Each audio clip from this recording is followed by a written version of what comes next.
In this video, I'm going to continue to answer the question, what causes constipation type IBS? In the first part, I talked about how fiber contributes to IBS. After considering your fiber, consider your water intake.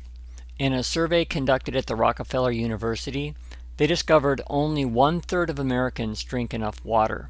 So 2/3 of Americans don't drink enough water. What's the recommended amount of water? The generally recommended amount of water to drink is 8 cups per day, or 2 quarts. Actually, we can get a bit more specific here. Dr. Joseph Mercola says ideally a person should drink 1 quart of water for every 50 pounds of body weight. So here's a chart to help.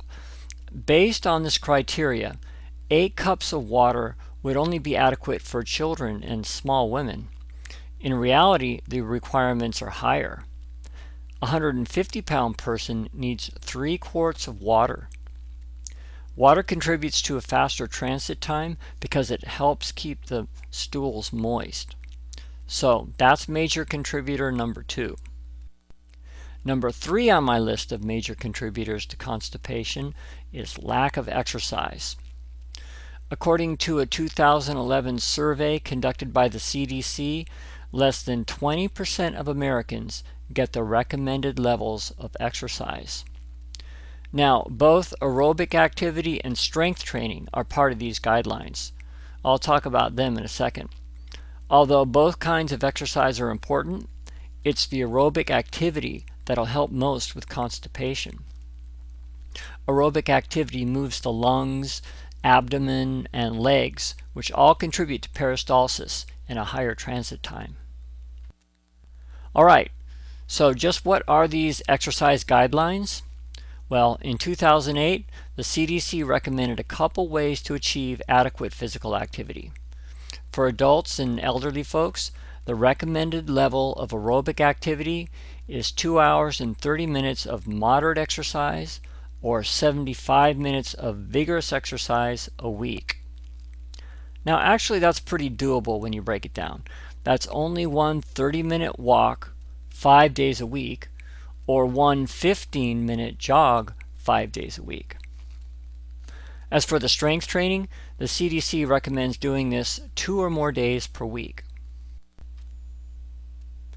Okay, so in these last 2 videos, I covered the 3 major contributors of constipation: low fiber, inadequate water, and inadequate exercise. Most people implement one of these things and don't get any results. They say, I tried that and it didn't work for me. Well, IBS is a complex.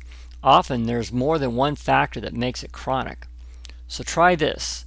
Eliminate all 3 of these major contributors and see how it impacts your constipation. By the way, if you implement all 3 of these tips, you'll get a huge amount of health benefits. Too many to mention here. But if your constipation is still not resolved, there's one more thing you can check. It's a specific life form that can colonize in the gut. It's not a bacteria and it's not a fungus. I'll go into more detail on that in my next video on constipation.